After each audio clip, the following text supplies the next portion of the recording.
地面にはマレーグマ、樹上にはオランウータン。では、その間には誰がいるべきでしょうか？その最後のピースを、現代のサーベルタイガーで埋めたいと思います。Hello, Zookeepers and Zoolabers。今回は、このボルネオテーマの区画に、雲氷の新しい獣舎を作るよ。マレーグマに続いて、雲氷も帰ってくる。あれ？雲氷って、ボルネオ島にいましたっけ？その辺も追って話していこうじゃないか。ということで最後までまったりと、ゆっくりしていってね。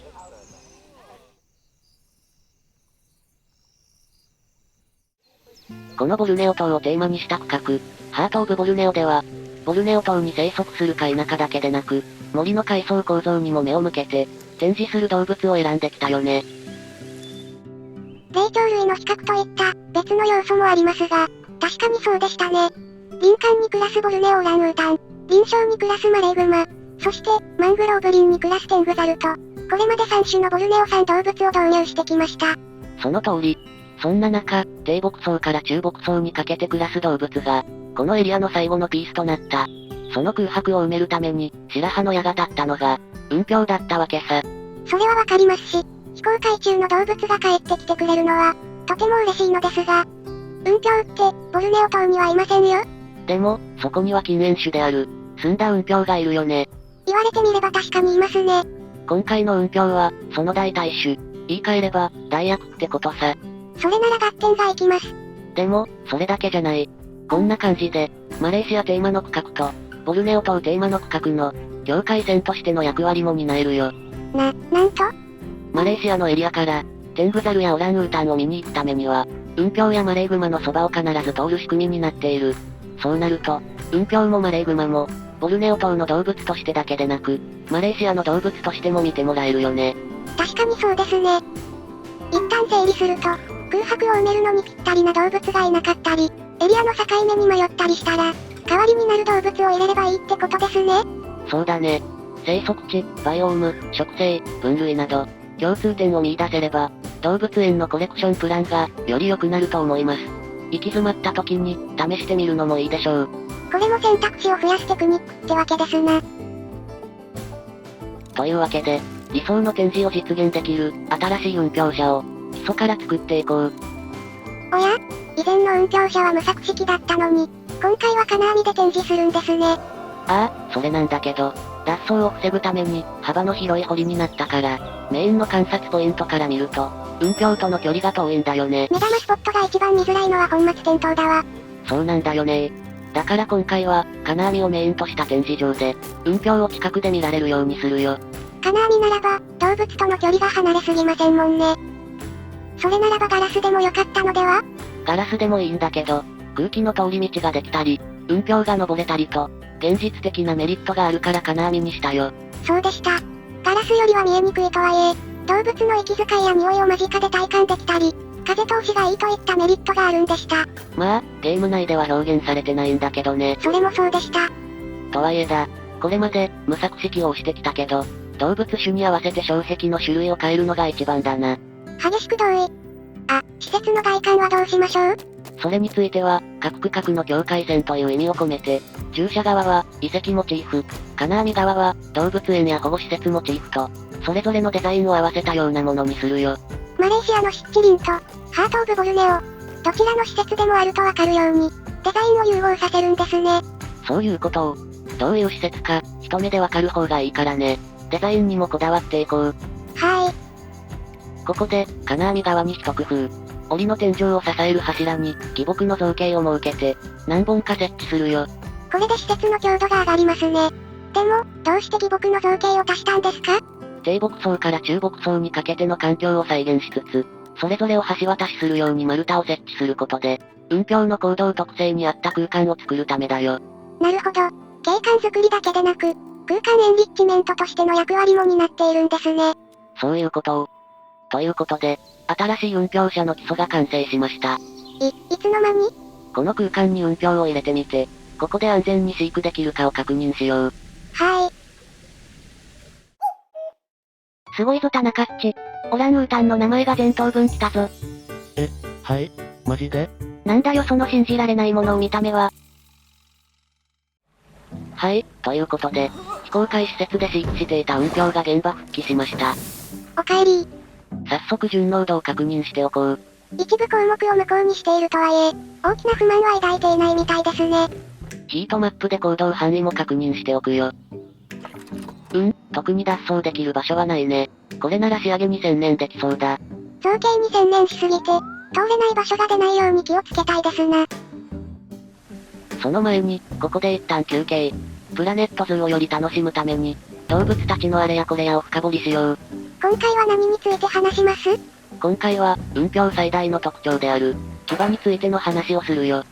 百聞は一見にしかず、まずはこちらをご覧ください。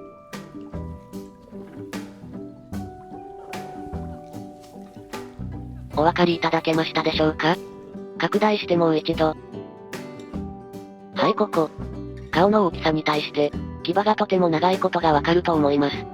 最大の猫科動物であるアムールトラと、比率を揃えて比較すれば一目瞭然。トラよりも雲氷の方が長く見えますよね。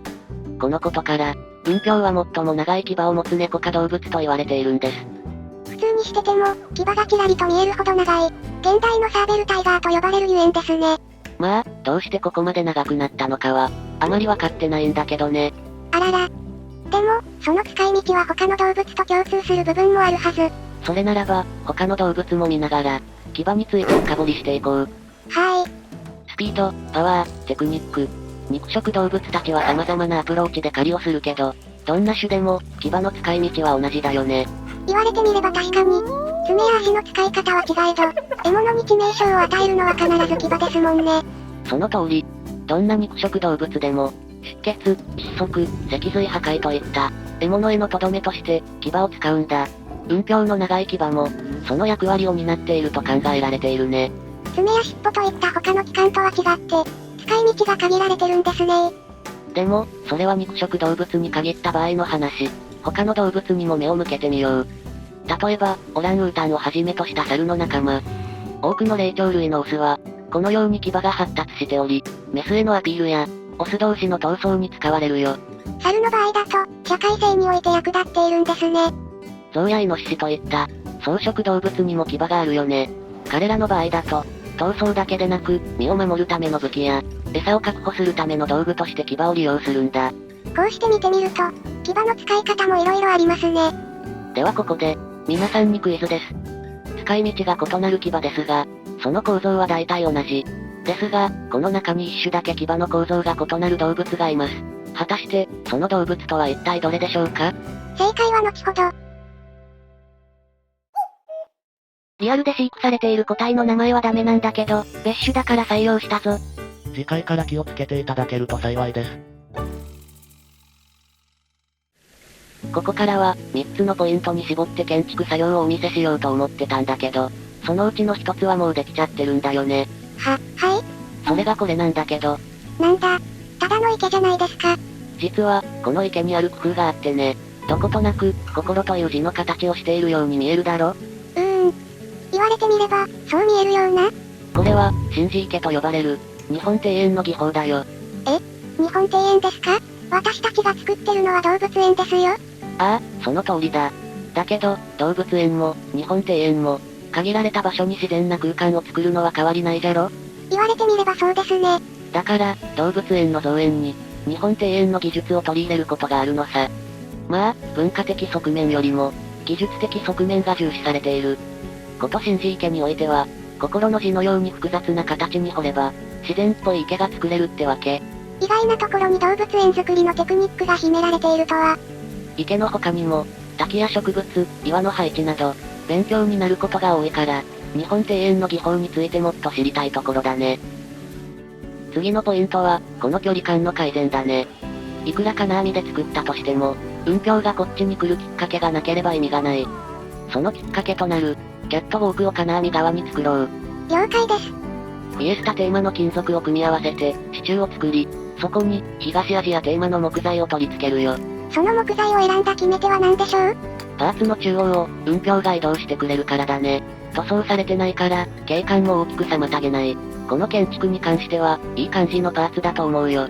といったところで、作ったキャットウォークを、金網の壁に並べていこう。高さを適時変えて、雲氷の見やすさも変えて、高いところにもキャットウォークを置いちゃいましょう。いいねいいね。それじゃあ、丸太の渡り木と、キャットウォークをつなげたら、ちゃんと使ってくれるか確認しよう。おお、金網の目の前まで来てくれてる。これは作った甲斐がありましたね。最後のポイントは、この屋内展示場だね。これまでの屋内展示場は、人工物メインだったけど、今後の建築に向けて、屋内緑化に挑戦しよう。植物があると落ち着いた空間になりますからね。いいと思います。まずは、囲った義眼に土のパネルで蓋をして、そこに植物を植えるよ。植栽鉢ってやつですな。屋外では結構作られてましたよね。ああ、その縮小版を屋内展示場に作れたら、いい感じになるかなと思ってね。思惑通り、見た目のアクセントになってくれたよ。それでは、従者の壁面は、植栽鉢に合わせて義眼で覆うのですか？いや、それもいいんだけど、今回は人工的な素材による壁面緑化を試みるよ。なるほど。それならば、組み合わせるパーツを変えて、差分を作ってみるのはどうでしょうか？よし、採用。完成したパーツを、壁に貼っていこう。屋内緑化で使う植物は、日陰でも育つ種類がメインになるのでしょうか？まあ、そうなるよね。プラネットズーなら、植物を人工の観葉植物、俗に言うフェイクグリーンに見立てることもできるけど、動物による破壊や誤飲を考えると、あんまりやりたくないしね。わかります。システム上それはないとは分かっていても、リアリティを求めるなら避けたいです。まあ、好きに作るのが一番なんだけどね。義眼で自然っぽくするのもいいですが、これはこれでまた違った良さがありますね。そうだね。それじゃあ、残りの作業を済ませたら、完成した運響車へと、皆様をご案内いたしましょう。すみません、オスが残り1枠だったので、片方をメスの名前として採用しました。女の子の名前としてもぴったりなお名前、ありがとな。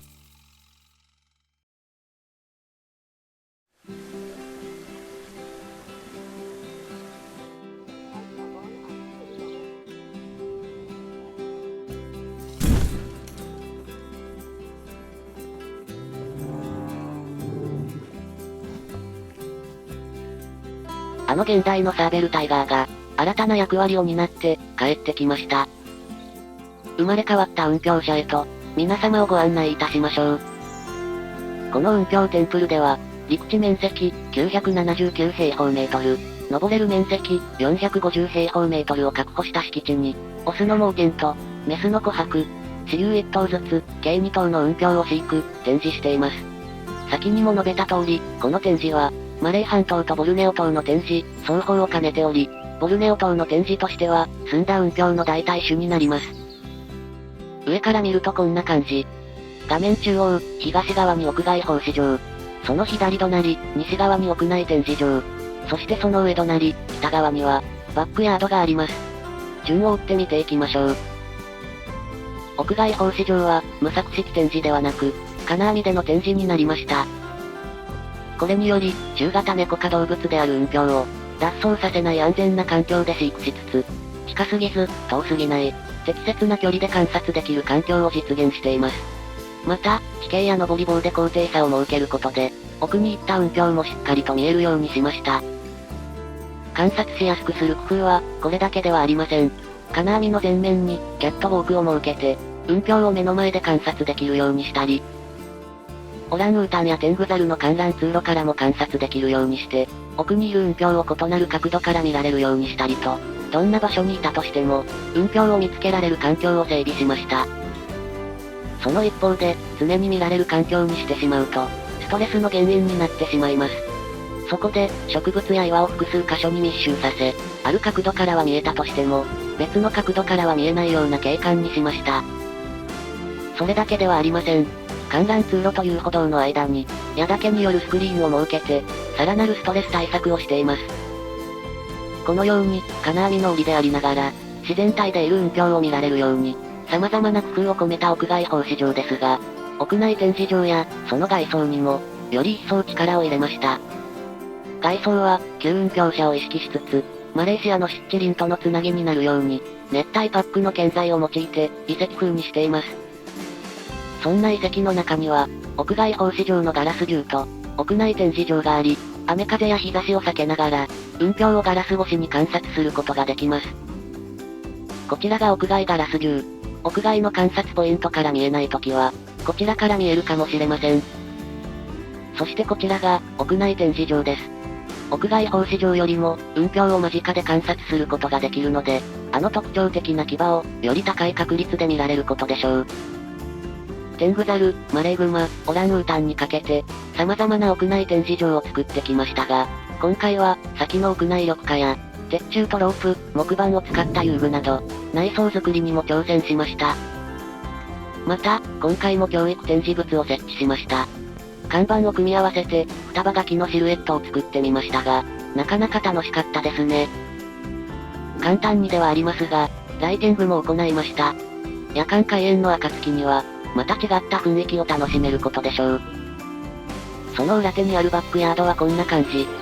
スチームワークショップから、太陽光パネルやエアコンをお借りして、外観のディティールアップを図っています。雲氷の寝室は、将来を見据えて3部屋用意。こちらは藁の寝床に、水パイプと、いつも通りのシンプルな内装ではありますが、顔合わせ用の扉を作ってみました。こんな感じで、扉が開くと、隣の部屋が見えるようになり、同居を始める前の顔合わせができます。ゲームにおいては、必要のない過程ですが、これがあるだけでも、リアリティが増していいですね。今回の開発では、日本庭園の技法の活用や、屋内緑化など、新たに得た知見を試したり、技術不足だった部分を磨いたりと、様々なことに挑戦しました。その結果、腕前が着実に上がってきたと思います。それでは、新たな地で過ごす雲氷たちを、じっくりと観察してみましょう。よし、これでアカシカの名前は揃ったな。他の子たちも着実に揃ってきましたね。本当にありがとうございます。雲氷。ネオフェリスネプロサは、哺乳綱、食肉目、ネコ科、雲氷属に分類される、中型ネコ科動物です。雲氷属は、本種と澄んだ雲氷の2種から構成されており、ヒョウやトラなどの仲間である、ヒョウ属とは別物ですが、近縁のグループであると考えられています。そんな雲氷は、南はマレー半島の熱帯、北は中国の雲帯と、幅広い地域に分布しており、ボルネオ島やスマトラ島には、雲のような黒い模様がより小さくて密集している、澄んだ雲氷が生息しています。澄んだ雲氷は、かつて雲氷の足と考えられていましたが、現在は、ネオフェリスディアルディという、異なる学名が付けられ、別種として区別されています。いやー、それにしても、美しい模様から漂う気品さから、ちらりと見える牙のかっこよさを併せ持つ、この美しさ、いいですよね。それなのに、猫の愛らしさもあるこのギャップ、本当にたまりません。猫科動物ってこういうのがあるから、ほんと押せるんだよな。でも、雲氷は滅多に人前に現れず、飼育している動物園も少ないから、生態に関しては謎が多い。それゆえに、独自の生態を持っているだけでなく、ミステリアスな部分も併せ持っている。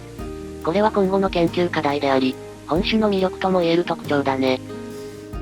その特徴といったらやはり、サーベルタイガーに通ずる、長い牙ですよね。先にも言った通り、長くなった理由は分かってないけど、その使い道は、獲物の脊髄破壊ということが分かっているよ。多くの肉食動物は、獲物を窒息死させているのに、雲氷は噛み切ることに特化しているんだ。実は、牙だけでなく、顎が90度近く開くのも、サーベルタイガーと共通しているよ。そんなに大きく開けるなら、大きい獲物にも食らいつけそうですね。その一方で、樹上に特化した体の作りを併せ持つところが、多くのサーベルタイガーと異なります。長い尻尾でバランスを取り、爪でがっちりと体を支える、まさに木登りの達人ですな。本種の木登りの得意さを表す特徴は、それだけにとどまらないよ。後方に回る柔軟な足首によって、リスのように頭を下に向けて木を降りれたり、怠け者のようにぶら下がれたりと、木の上で多彩な行動をとることができるんだ。それゆえに、最も木登りが得意な猫科動物とも言われているね。そういえばそうでした。まあ、ゲーム内で表現されてないから、忘れるのも無理ないよ。その辺は次回作で実現してほしいですね。先にも述べた通り、未だ解明されていない部分が多いためか、保全状況も正確には分かっていません。その研究拠点になりうる動物園においても、オスがメスを殺してしまう例が多く見られ、繁殖が非常に難しいという課題点があります。